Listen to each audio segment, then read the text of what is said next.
আসসালামু আলাইকুম, কেমন আছেন আপনারা? আজকে আমরা জ্যামিতির খুবই ইম্পর্টেন্ট একটা পার্ট বৃত্ত নিয়ে আলোচনা করব। এই বৃত্ত নিয়ে কিন্তু আপনারা অনেকেই আমাকে রিকোয়েস্ট করেছেন ভিডিও দিতে। তো আজকে আমি বৃত্ত সম্পর্কে বিভিন্ন চাকরির নিয়োগ পরীক্ষাগুলোতে যে কোশ্চেন গুলো আসছে সেগুলোর অনেকগুলো সহজ থাকে, আবার অনেকগুলো অনেক কঠিন থাকে। দুই টাইপেরই কোশ্চেন আমরা পুরোপুরি আজকে আমরা সলভ করব, মানে ইম্পর্টেন্ট কোশ্চেন গুলো সিলেক্ট করে আজকে আমরা সলভ করব। তো আসেন আমরা শুরু করি। এই বৃত্ত থেকে বৃত্ত থেকে আমরা যদি বলি, প্রথম যে কোশ্চেনটা আমরা দেখতেছি এখানে সবচেয়ে সহজ কোশ্চেন এটা। এই কোশ্চেনটার অ্যান্সারটা আপনারা সবাই আগে দিয়ে দেন, তারপরে আমি অ্যান্সারটা লিখছি। যে বৃত্ত থেকে প্রথম যে কোশ্চেনটা দিয়েছে, একটা বৃত্তের কেন্দ্র থেকে পরিধি পর্যন্ত দূরত্বকে কি বলে? একটা যদি বৃত্ত থাকে, সেটার এই এই একেবারে মিডিলে থাকে হচ্ছে একটা কেন্দ্র, আর পরিধি মানে এই যে বাইরের যে দাগটা, এটা হচ্ছে পরিধি। এই কেন্দ্র থেকে পরিধি পর্যন্ত যদি এই এই যে একটা দাগ দেই, এই দূরত্বটা যদি বলি, এই দূরত্বটাকে কি বলে? আমরা সবাই জানি যে এই দূরত্বটা হচ্ছে কি, এই দূরত্বটা হচ্ছে ব্যাসার্ধ। এই দূরত্বটা হচ্ছে ব্যাসার্ধ। হ্যাঁ, তো এই দূরত্বটার নাম হচ্ছে ব্যাসার্ধ, তার মানে খ নাম্বারটা হবে অ্যান্সার। তাহলে এখানকার কোনটা কি একটু আমি বলে দিই। যে এক পরিধির এক প্রান্ত থেকে আরেক প্রান্তের যে দূরত্ব, এটা হচ্ছে জ্যা, এটাকে বলবো আমরা জ্যা। আর এই জ্যাটা যদি বৃত্তের কেন্দ্র দিয়ে যায়, মানে বৃত্তের পরিধির এক প্রান্ত থেকে আরেক প্রান্ত পর্যন্ত যে দূরত্বটা আছে, সেটা সেটা যদি কেন্দ্রগামী হয়, সেটাকে আমরা বলবো হচ্ছে ব্যাস। এবং এই ব্যাসের অর্ধেকটাই হচ্ছে ব্যাসার্ধ, মানে কেন্দ্র থেকে যে যে কোনো পরিধি পর্যন্ত যে দূরত্ব, এটাই হচ্ছে ব্যাসার্ধ। আর পরিধি তো এই বাইরেরটা, বাইরেরটা হচ্ছে পরিধি। তো এই জিনিসগুলা সম্পর্কে আমাদের ধারণা থাকতে হবে, এবং আমরা ছোটবেলা থেকে এগুলো আমরা জানি, একেবারে ছোটদের কোশ্চেন। আচ্ছা, এবার বলেছে যে অর্ধবৃত্তস্থ কোণের মান কত ডিগ্রি। এটা সম্পর্কেও সবার ধারণা আছে, আমি জানি যে সবাই পারার কথা। অর্ধবৃত্তস্থ কোণের মান কত ডিগ্রি? অর্ধবৃত্তস্থ কোণের মান হচ্ছে 90 ডিগ্রি। 90 ডিগ্রি হচ্ছে অর্ধবৃত্তস্থ কোণ। অর্ধবৃত্তস্থ কোণ কোনটা? মনে করেন আমি আমি যদি একটা, আচ্ছা, আমি আমি একটা বৃত্ত আঁকি, বৃত্ত এঁকে আমি বুঝাই দিই। মনে করেন আপনার কাছে একটা বৃত্ত আছে, এটা একটা বৃত্ত। এই বৃত্তটার আমি যদি একটা ব্যাস আঁকি, ব্যাস আঁকলে জিনিসটা হবে এরকম। এটা একটা ব্যাস। এই ব্যাসটা এই ব্যাসটা এই ব্যাসটার দুই প্রান্তে, এই এই প্রান্ত থেকে এই প্রান্ত, যে কোনো বৃত্তের পরিধি, মানে বৃত্তের পরিধিতে যে কোণটা উৎপন্ন করবে, সেই কোণটা এই জায়গায় হতে পারে, এই জায়গায় হতে পারে, এই জায়গায় হতে পারে, যে কোনো জায়গায় যে কোণটা উৎপন্ন করে, এটাকেই বলা হয় অর্ধবৃত্তস্থ কোণ। এটাকে কেন অর্ধবৃত্তস্থ কোণ বলে? মানে এইটা কিন্তু বৃত্তটাকে, এই যে এই যে অর্ধেক বৃত্ত, এই যে অর্ধেক বৃত্ত যদি আমরা চিন্তা করি, এইটার জন্য আসলে এই কোণটা তৈরি হয়েছে, মানে এই পাশেরটার কোনো আসলে কাজ নাই, সেজন্য এটাকে বলে অর্ধবৃত্তস্থ কোণ। এই অর্ধবৃত্তস্থ কোণটা বলতে বোঝায় যে ব্যাসের দুই প্রান্তে এই দ্বারা এই যে, মানে যে কোনো পরিধিতে উৎপন্ন কোণ, তা পরিধির মধ্যে যে কোণটা উৎপন্ন হয় সেটা অবশ্যই কি কত ডিগ্রি হবে? 90 ডিগ্রি হবে। এটার পিছনে রিজন আছে, এটার পিছনে রিজনটা খুবই সহজ। যে আমরা একটা একটা জিনিস সম্পর্কে জানার কথা, যে আমরা জানি আর কি, যে একটা বৃত্তের কেন্দ্রে কেন্দ্রে যেই কোণটা উৎপন্ন করে, একই চাপের উপর দণ্ডায়মান, মানে করেন এই দুইটা পয়েন্ট থেকে আমি যদি কেন্দ্রে একটা কোণ উৎপন্ন করি, এবং এই দুইটা পয়েন্ট থেকে আমি যদি একটা বৃত্তের মধ্যে যদি কোনো কোণ উৎপন্ন করি, এই দুইটা কোণের মধ্যে একটা রিলেশন আছে। সেটা হচ্ছে কেন্দ্রস্থ কোণের মানটা বৃত্তস্থ কোণের ডাবল হয়, মানে এইটা দ্বিগুণ হয়, এটা এটা অর্ধেক হয়। মানে বৃত্তস্থ কোণটা অর্ধেক হয় আর কেন্দ্রস্থ কোণটা দ্বিগুণ হয়। তো এটা হচ্ছে রিলেশন। তাহলে এটা যদি ডাবল হয়, এটা যদি অর্ধেক হয়, তাহলে দেখুন এইখানে আমরা যখন এই দুই প্রান্ত নিয়েছি, তাহলে এইটা যদি আমি এই জায়গায় কেন্দ্রের সাথে যোগ করি, এটা তো একটা সরলরেখা হয়েছে। তার মানে এখানে কেন্দ্রস্থ কোণ কিন্তু হয়েছে 180 ডিগ্রি। তার মানে বৃত্তস্থ কোণ যদি তার অর্ধেক চিন্তা করি, তাহলে অবশ্যই এটা 90 ডিগ্রি হবে। তো এভাবে করেও চিন্তা করা যায়। তো ঠিক আছে, আপনারা বুঝে গেছেন। আসল কথা হচ্ছে যে অর্ধবৃত্তস্থ কোণের মান হচ্ছে 90 ডিগ্রি। এরপরের কোশ্চেনটা, একটা বৃত্তের ব্যাস যদি 3 গুণ করা হয়, তাহলে বৃত্তের ক্ষেত্রফল কত গুণ হবে? দুইবার বিসিএস পরীক্ষায় এসছে, যে খুবই সহজ কোশ্চেন। আমি যদি আপনাকে বলি, প্রথমে একটা কথা আগে আমি আপনাকে জিজ্ঞেস করি, যদি একটা কোনো বৃত্তের ব্যাসার্ধকে আমি যদি দ্বিগুণ করি বা 3 গুণ করি, তাহলে ব্যাস কত গুণ হবে? অ্যান্সার হচ্ছে ব্যাসার্ধ 3 গুণ করলে কিন্তু ব্যাসও 3 গুণই হবে। এটা কি বুঝেছেন? যেমন আমি যদি বলি একটা বৃত্তের ব্যাস হচ্ছে, ধরেন ব্যাসার্ধ হচ্ছে 4, তাহলে ব্যাস হচ্ছে 8। এখন এইটার চিন্তা করেন যে এইটার যদি আপনি 3 গুণ করেন, তার মানে ব্যাসার্ধকে যদি আপনি 3 গুণ করেন, 3 গুণ করলে আমার হলো 12 মনে করেন, তাহলে এইটা কয় গুণ হবে? তাহলে জানেন যে 12 যদি ব্যাসার্ধ হয় তাহলে ব্যাস হবে মানে 24, 12 গুণে 24 হবে। এটাও কিন্তু 3 গুণই হচ্ছে, মানে ব্যাসার্ধ যত গুণ করা হয় ব্যাসও তত গুণই হবে। এটা খুব স্বাভাবিক একটা মানে সিস্টেম, এটা অনেকে বুঝতে চেষ্টা করে না। তাহলে এখানে ব্যাসার্ধ থাকা আর ব্যাস থাকা একই কথা, মানে ব্যাস থাকা এবং ব্যাসার্ধ থাকা একই কথা। ওকে, একটা বৃত্তের যদি ক্ষেত্রফলের কথা চিন্তা করি, বৃত্তের ক্ষেত্রফল হচ্ছে পাই আর স্কোয়ার। তাহলে আমি যদি বলি যে ব্যাস বা ব্যাসার্ধ, এখানে যদি ব্যাসের কথা বলেছে, কিন্তু আমি জানি যে ব্যাস 3 গুণ মানে ব্যাসার্ধও 3 গুণ। তাহলে ব্যাস 3 গুণ মানে যদি ব্যাসার্ধও 3 গুণ হয়, তাহলে যেহেতু ক্ষেত্রফলটা এই ব্যাসার্ধের স্কোয়ারের সমানুপাতিক, মানে এটা তো একটা ধ্রুবক সংখ্যা, মানে সমানুপাতিক যদি ধরি, তার মানে এইটা 3 গুণ হলে 3-এর উপর স্কোয়ার মানে আসলে 9 গুণ হবে, তাই না? তার মানে ক্ষেত্রফলটা হবে 9 গুণ। যেহেতু ব্যাসার্ধের উপর স্কোয়ার দিলে আসলে আমরা ক্ষেত্রফল পাই। গুণের কথা বলেছে কত গুণ, এটা যেহেতু এটার স্কোয়ার অনুপাতে পরিবর্তিত হয়, তার মানে 3-এর স্কোয়ার মানে 9 গুণ হবে। তো খুবই সহজ কোশ্চেন, এটা না পারার কিছু নাই। এরপরের কোশ্চেনটা হচ্ছে আবার ব্যাসের অনুপাত দেওয়া আছে, ব্যাসের অনুপাত দেওয়া থাকে আর ব্যাসার্ধের অনুপাত দেওয়া থাকে, একই কথা। এবং ব্যাসের অনুপাত দেওয়া আছে 4:5, এদের ক্ষেত্রফলের অনুপাত কত হবে? তো ব্যাসের অনুপাত যদি 4:5 হয়, তাহলে ক্ষেত্রফলের অনুপাত হবে, আমরা জানি যে ব্যাস আর ব্যাসার্ধ একই কথাই, মানে অনুপাতের বেলা একই কথাই, কারণ ব্যাসকে আপনি যত গুণ করবেন ব্যাসার্ধকেও তত গুণই করতে হয়। সেজন্য যদিও ব্যাস হচ্ছে ব্যাসার্ধের অর্ধেক, সরি ব্যাস হচ্ছে ব্যাসার্ধের হচ্ছে দ্বিগুণ, কিন্তু অনুপাতের বেলা কিন্তু সেম হয়ে যায়, ব্যাসের অনুপাত এবং ব্যাসার্ধের অনুপাত কিন্তু সেম। তো আমরা যদি বলি যে ব্যাস বা ব্যাসার্ধের অনুপাত দেয়া আছে, সেখান থেকে ক্ষেত্রফলের অনুপাত বের করতে হবে। আমরা জানি এ ইকুয়াল মানে এরিয়া ইকুয়াল হচ্ছে পাই আর স্কোয়ার, তার মানে স্কোয়ার অনুপাতে পরিবর্তিত হবে। তার মানে 4-এর স্কোয়ার হচ্ছে 16, 5-এর স্কোয়ার হচ্ছে 25, তার মানে অনুপাতটা হবে 16:25। ঠিক আছে, আপনাদেরকে আমি সময় দিচ্ছি, আপনারা অ্যান্সার দিবেন, এটার জন্য সময় দিচ্ছি, আপনারা কমেন্টে অ্যান্সার দিন এই কোশ্চেন গুলার। আচ্ছা, কোন বৃত্তের ব্যাসার্ধ যদি 10% কমানো হয়, তাহলে বৃত্তের ক্ষেত্রফল শতকরা কত পার্সেন্ট কমবে? এই টাইপের কোশ্চেন আমি অনেকবার করিয়েছি, যে বৃত্তের ক্ষেত্রে যেহেতু দৈর্ঘ্য আর প্রস্থ নাই, তো আমরা একটা যে সূত্র অ্যাপ্লাই করি, যে বাড়া বা কমার পার্সেন্টেজ বাড়া বা কমার ক্ষেত্রে a plus b plus ab by 100, এটা আয়তক্ষেত্রের ক্ষেত্রেও যেই সূত্র, বর্গের ক্ষেত্রেও যেই সূত্র, আমাদের মানে যে কোনো রম্বসের ক্ষেত্রেও যেই সূত্র, এটা বৃত্তের ক্ষেত্রেও একই সূত্র। কিন্তু বৃত্তে যেহেতু শুধুমাত্র ব্যাসার্ধ আছে, তাই আমরা মনে করব যে এ আর বি এর মানটা সমান। যেহেতু 10% কমেছে, তার মানে এ এর মান এবং বি এর মান হচ্ছে -10, -10 যখন কমবে তখন মাইনাস, যখন বাড়বে তখন প্লাস। এটা নিয়ে আমার প্রচুর ভিডিও আছে, তো এটা আপনারা দেখতে পারেন। তার মানে এ এর মান হচ্ছে -10, বি এর মানও হচ্ছে -10, এ এর মান -10 আর বি এর মানও যদি -10 এটা ধরি, বাই হচ্ছে 100 আমরা বসাই দিই। 10 আর এই যে এই দুটো শূন্য কেটে গেল, -10 আর -10 মিলে -20, কিন্তু এই -1 আর -1 মিলে মানে ইনটু করলে +1 হবে, তাহলে -20 + 1, তার মানে -19। আমরা জানি যে এই যে মাইনাসটা যে আসলো, এটা দেখে আমরা কি বুঝবো? এটা দেখে যে জিনিসটা বুঝবো সেটা হচ্ছে মাইনাস মানে হচ্ছে কমেছে। কতটুকু কমেছে? অ্যান্সার হচ্ছে 19% কমেছে। তার মানে কত পার্সেন্ট কমবে? অ্যান্সার হচ্ছে 19% কমবে। খুবই সহজ, কিন্তু এইভাবে করে কিন্তু আপনি ইজিলি সব টাইপের কোশ্চেনের অ্যান্সার করতে পারেন, মানে এই যে এই রিলেটেড কোশ্চেন গুলা। আয়তক্ষেত্রের দৈর্ঘ্য এত পার্সেন্ট বেড়েছে, প্রস্থ এত পার্সেন্ট কমেছে, তাহলে মোটের উপর কত পার্সেন্ট বাড়বে বা কমবে, এই রিলেটেড আমার অনেকগুলো ভিডিও দেয়া আছে। তো আসেন এর পরের কোশ্চেন। একই চাপের উপর দণ্ডায়মান পরিধিস্থ কোণের মান 40 ডিগ্রি হলে কেন্দ্রস্থ কোণের মান কত? আমরা জানি যে পরিধিস্থ কোণ মানে পরিধিতে যে কোণ উৎপন্ন করে, কেন্দ্রে তার ডাবল কোণ উৎপন্ন করবে, তার মানে 40 দ্বিগুণী 80 ডিগ্রি হবে অ্যান্সার। ঠিক আছে, তো এটা খুবই সহজ কোশ্চেন ছিল। এর পরের কোশ্চেনে চলে যাই। ওকে, এই টাইপের কোশ্চেন গুলো আমরা একটু দেখবো, যে এটাও দুইবার আসছে, যে 43 সেন্টিমিটার ব্যাসার্ধের বৃত্তের কেন্দ্র হতে 3 সেন্টিমিটার দূরত্বে অবস্থিত জ্যায়ের দৈর্ঘ্য কত?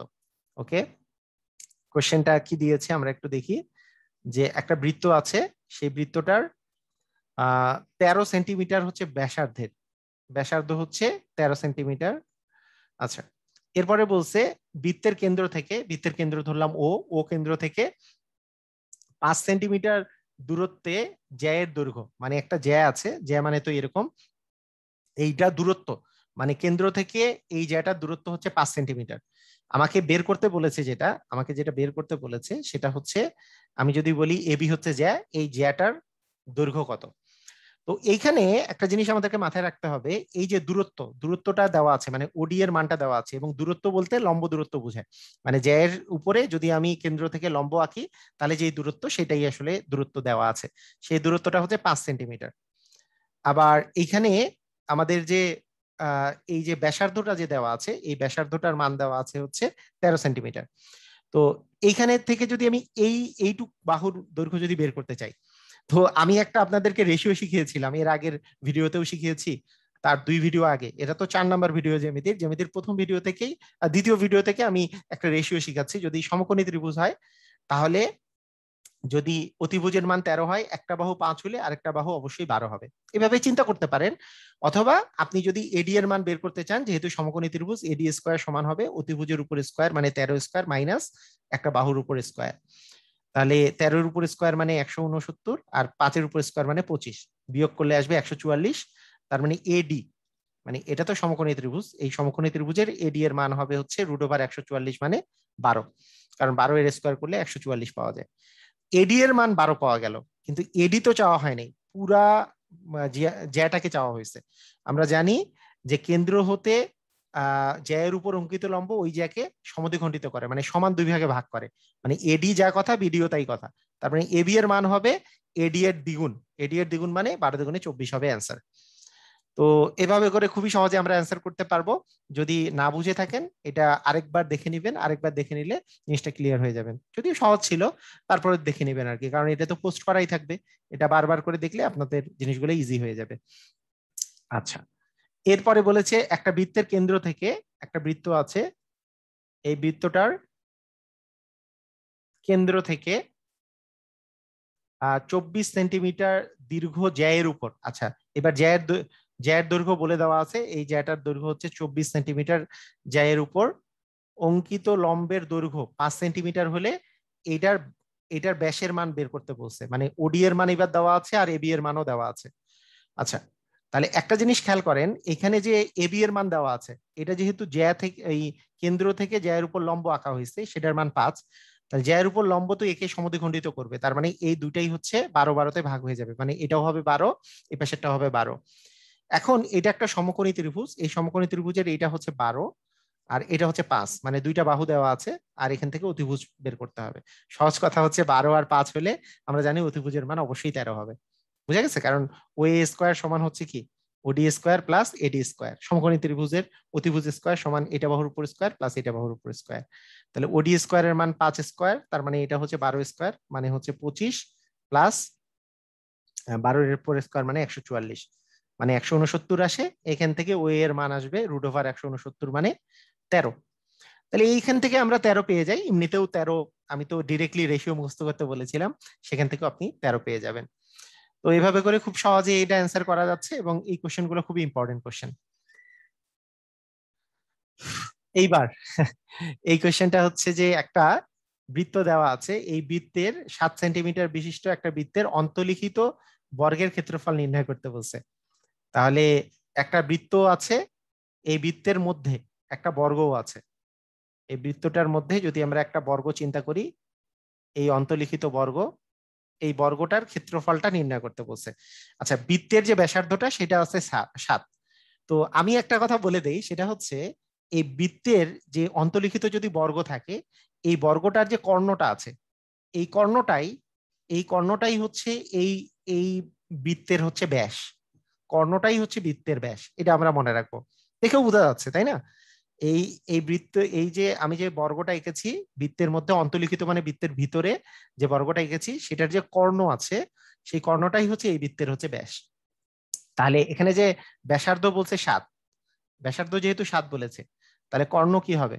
মানে দেখেন, এই বৃত্তটার ব্যাসার্ধ বলেছে হচ্ছে 7, তার মানে ব্যাস কি? ব্যাস হবে 14, তার মানে 14 হবে হচ্ছে ব্যাসার্ধ, মানে এই 7 বলছে ব্যাসার্ধ, তার মানে ব্যাস হবে হচ্ছে 14, তাহলে 14 হবে হচ্ছে কর্ণের দৈর্ঘ্য।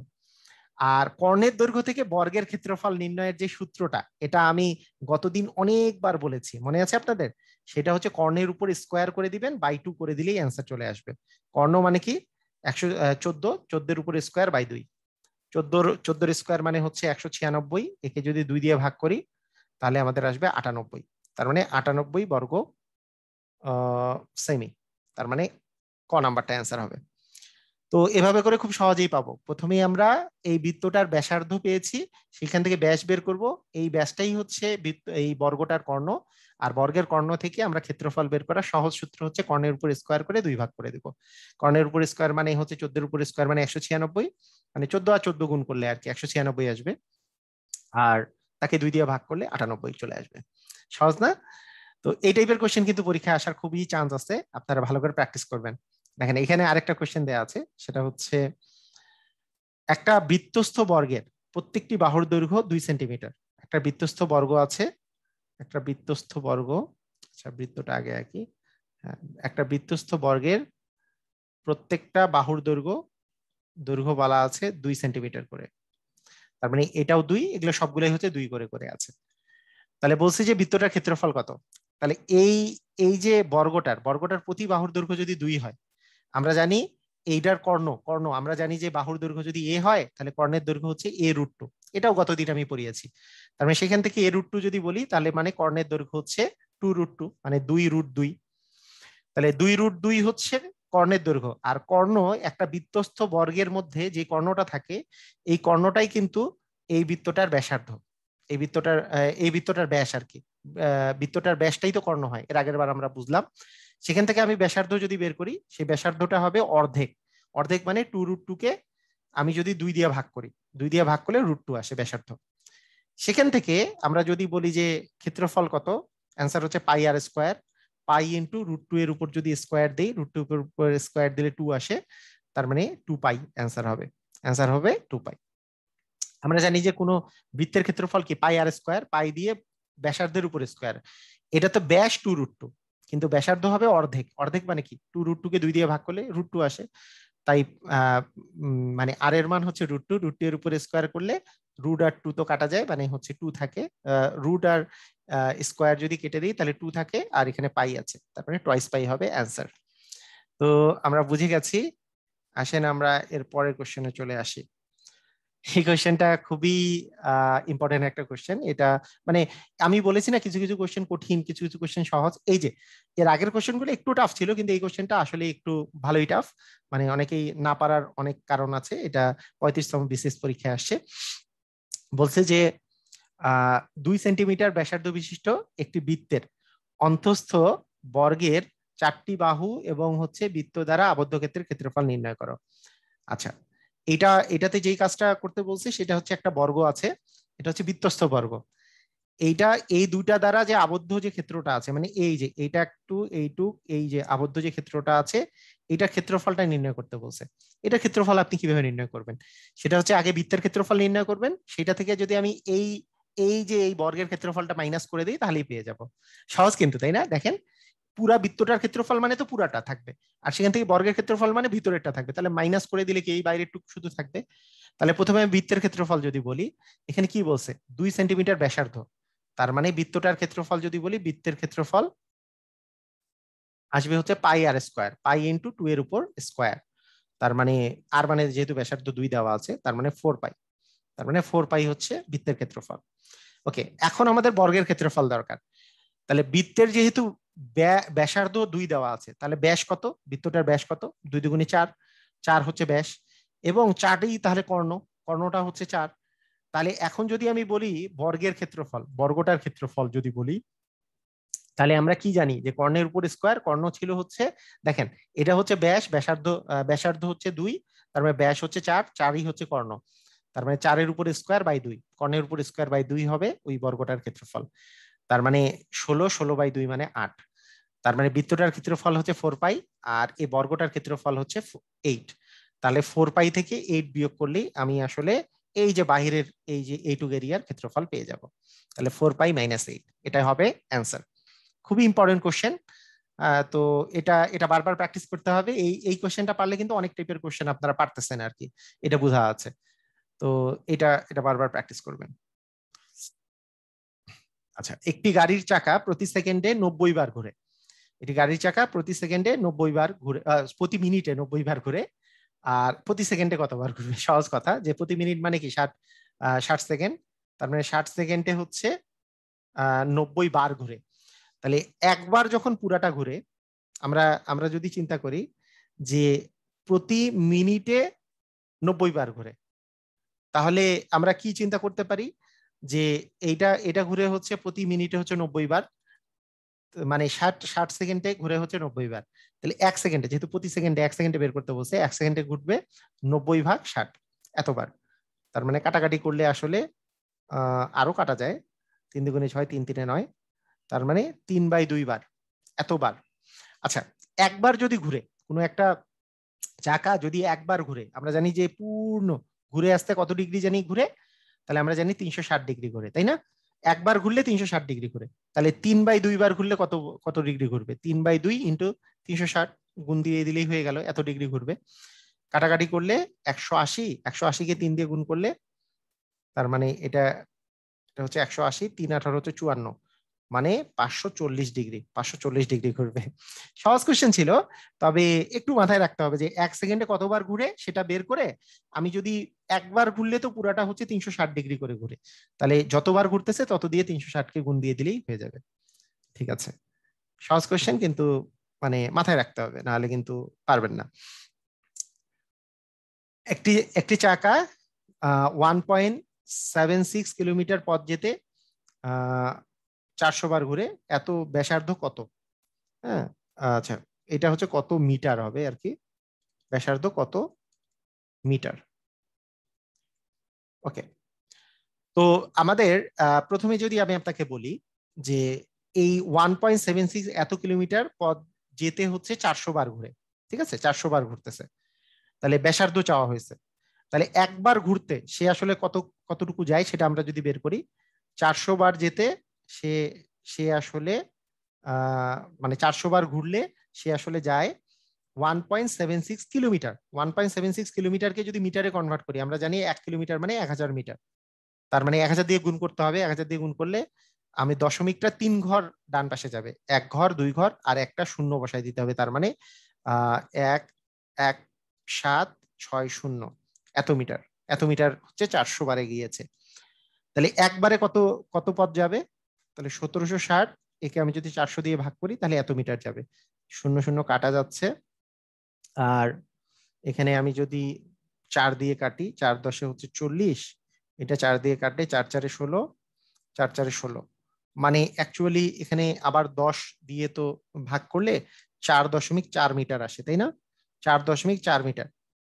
তাহলে একবার ঘুরলে আসলে এটা 4.4 মিটার আসলে ঘুরতেছে, মানে 4.4 মিটার আসলে যাচ্ছে একবার ঘুরলে। তাহলে একবার ঘোরা মানে কি আসলে? একটা চাকার একবার ঘোরা মানেটা কি? আমি যদি বলি একবার ঘোরা মানে সে আসলে কতটুক পথ যাবে, সেটা হচ্ছে পরিধি সমান পথ যায়। কোনো একটা চাকা যদি একবার ঘুরে তাহলে কতটুকু পথ যায়? এই যে পুরা পরিধি, মানে এই যে চাকার যে পরিধিটা আছে এইটুক সমান আসলে পথ যায়। তার মানে পরিধির মান তো 2πr, তার মানে সে 2πr দূরত্ব এইটুক অতিক্রম করছে।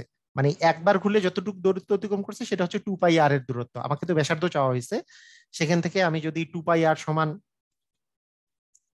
4.4 বলি, বাংলা দিয়ে লিখি, এটা 2πr, তার মানে আমরা বলতে পারি 2 ইন্টু, এখান থেকে আমরা যদি মানে মানগুলো বসাই দিই, ধরেন যে 2 পাইয়ের মান যদি 22/7 বসাই দিই, ইন্টু আর ইকুয়াল হচ্ছে 4.4, তাহলে এখানে আমরা পাচ্ছি আর সমান 22 দুগুণে 44, তার মানে 4.4 ইন্টু 7 বাই হচ্ছে 44। আচ্ছা, এখানে কি আসতেছে? এটা দিয়ে কাটলে 10 অবশ্যই আসবে, 7কে 10 দিয়ে ভাগ করলে 0.7, 0.7 মিটার হবে অ্যান্সার। ঠিক আছে, মানে আমরা জানি যে পাইয়ের মান আমরা অ্যাপ্রক্সিমেট ভ্যালুটা 22.7 বসাই দিতে পারি আমাদের ক্যালকুলেশনের জন্য। তো আরেকবার আমি বুঝাই দিই, জিনিসটা খুব মানে বেশি জটিল কিছু না, মানে তাড়াতাড়ি আপনাদের করার জন্য বলি যে যখন আপনি আপনার এমসিকিউ আসবে আপনি কিভাবে করবেন। 400 বার যায় হচ্ছে, 400 বারে যায় হচ্ছে এত কিলোমিটার, মানে মিটারে যদি বলি যে 1760 মিটার, এটা হচ্ছে 400 বারে যায়। একবারে যায় হচ্ছে এটা বাই 400, শূন্য শূন্য কাটা, এটাকে যদি 4 দিয়ে ভাগ করি আমাদের 10 আসে, এটাকে 4 দিয়ে ভাগ করে 44 আসে, 44/10। হ্যাঁ, 44/10 আমি এখানে রেখেও দিতে পারি, ইভেন 44/10কে এভাবে রেখেও দিতে পারি। এটা হচ্ছে একবার ঘুরলে কত দূর পথ অতিক্রম করে, এটাই হচ্ছে পরিধির সমান পথ অতিক্রম করে। পরিধি, একটা চাকার পরিধি হচ্ছে 2πr, তাহলে 2 × π × r, আর এর মানই বের করতে বলেছে, ইকুয়াল হচ্ছে 44/10। এখান থেকে পাই এর মান যদি আমি বসাই দিই 22/7 ইন্টু যদি আর লিখি যে 44/10, তাহলে সেখান থেকে আর এর মান পাচ্ছি 44/10। এটা নিচে যেটা ছিল সেটা যাবে উপরে, আর উপরের গুলা যাবে হচ্ছে নিচে। এইভাবে করেই যদি আমরা করি তাহলে কিন্তু চলে আসবে যে আমাদের 22 দ্বিগুণে 44, এটা কাটা যাচ্ছে, আর 7কে 10 দিয়ে ভাগ করলে 0.7, তার মানে 0.7 মিটার হবে অ্যান্সার। তো খুব বেশি কঠিন না, কিন্তু এই টাইপের কোশ্চেন গুলা, যে আমি বলছি যেগুলো কঠিন আছে সেগুলো কিন্তু বারবার প্র্যাকটিস করতে হবে, তাহলে আপনারা ইজিলি পারবেন। আচ্ছা, একটি চাকার ব্যাস দেওয়া আছে, একটি চাকার ব্যাস দেওয়া আছে হচ্ছে 63 সেন্টিমিটার। 100 বার ঘুরলে কত মিটার পথ অতিক্রম করে? আছে এটা চন্দ্রবিন্দু কেন গেছে, চাকাটি 100 বার ঘুরলে কত মিটার পথ অতিক্রম করবে। তাহলে ব্যাস যেটা দেওয়া আছে, ব্যাস থেকে ব্যাসার্ধ বের করতে হবে। ব্যাসার্ধ হবে হচ্ছে 63/2। আমরা জানি যে পরিধি হচ্ছে 2 × π ইন্টু হচ্ছে 2 × π, পাই মানে 22/7 ইন্টু হচ্ছে আর মানে 63/2। তাহলে এইটা হবে ওই ওই চাকাটার পরিধি। তাহলে একবার ঘুরলে এত সেন্টিমিটার পথ অতিক্রম করবে, 100 বার ঘুরলে কত সেন্টিমিটার পথ অতিক্রম করবে। এটা আপনারা অবশ্যই পারবেন। এটা আমাকে একটু কমেন্টে জানান যে এটার অ্যান্সারটা কত হবে, দেখি আপনারা পারেন কিনা। কত মিটার পথ অতিক্রম করতে হবে করবে সেটা আসলে জানতে চাওয়া হয়েছে। তাহলে আমি বললাম যে কিভাবে করতে হবে, বলে দিলাম যে ব্যাস আছে, ব্যাসার্ধ বের করতে হবে, তারপরে পরিধি বের করতে হবে। পরিধির সমান পথ হচ্ছে একবার ঘুরলে অতিক্রম করে, তাহলে 100 বার ঘুরলে কত পথ অতিক্রম করে। এটা আপনারা করে অবশ্যই অ্যান্সারটা আমাকে কমেন্টে জানান। লাস্ট কোশ্চেন, কিন্তু এই কোশ্চেনটা 41তম বিসিএস এ আসছে, খুবই টাফ কোশ্চেন। কোশ্চেনটা খুবই টাফ। এই কোশ্চেনটা আমি করে দিয়েছি এই 41তম বিসিএস এর সবগুলো কোশ্চেনই অ্যান্সারই আমি করে দিয়েছি। আপনাদের একটা ভিডিও আছে, জাস্ট আপনারা সার্চ দিলেই পাবেন যে 41তম বিসিএস পরীক্ষার সব কোশ্চেনের সমাধানটা মিলায় এটা প্রায় 5 থেকে 7 মিনিট ধরে করিয়ে দিয়েছি, বুঝিয়ে দিয়েছি। কারণ এখানে ত্রিভুজের যে ক্ষেত্রফল half into ab sine theta, এটা ইউজ করতে হবে। এটা ইউজ করলে খুব সহজেই হয়ে যায়। আর এখানে যেটা বলা হয়েছে যে বিষয়টা, সেটা হচ্ছে যে সমবাহু ত্রিভুজ আছে, সমবাহু ত্রিভুজের আমি যদি এইভাবে করে চিন্তা করি যে সমবাহু যদি একটা ত্রিভুজ থাকে, সেই ত্রিভুজটার ক্ষেত্রফল নির্ণয়ের ক্ষেত্রে আমরা কিভাবে করে অ্যাপ্লাই করব, এটা অ্যাকচুয়ালি আমি একটু ধারণাটা দেই। একটা সমবাহু ত্রিভুজের একবারে মিডিলে, মনে করেন এই যে বৃত্তের কেন্দ্রে যে কোণটা উৎপন্ন করে প্রত্যেকটা জায়গায়, এটা হচ্ছে 120 ডিগ্রি করে, কারণ তিনটা মিলে 360 হলে যদি ভাগ ভাগ করে নেই তাহলে 120 ডিগ্রি করে উৎপন্ন হবে প্রত্যেকটা কোণ। তার মানে এই বাহুটা আর এই বাহুটা, এই দুইটা বাহু গুণ করে এ বি, আর সাইন থিটার মান যদি আমি 120 বসাই দিই, তাহলে আমি যে কোনো এক পাশের ত্রিভুজের ক্ষেত্রফলটা পেয়ে যাব। এইভাবে তাকে 3 দিয়ে গুণ করলে পুরা ত্রিভুজের ক্ষেত্রফলটা আমরা আসলে পেয়ে যাব। তো এটা আমার করে দেওয়া আছে, আপনারা একটু ভিডিওটা দেখে আমাকে কমেন্ট করবেন। কারো যদি বুঝতে সমস্যা হয় অবশ্যই আমি এটা বুঝাই দিতে চেষ্টা করব। তো সবাইকে অসংখ্য ধন্যবাদ। আল্লাহ হাফেজ।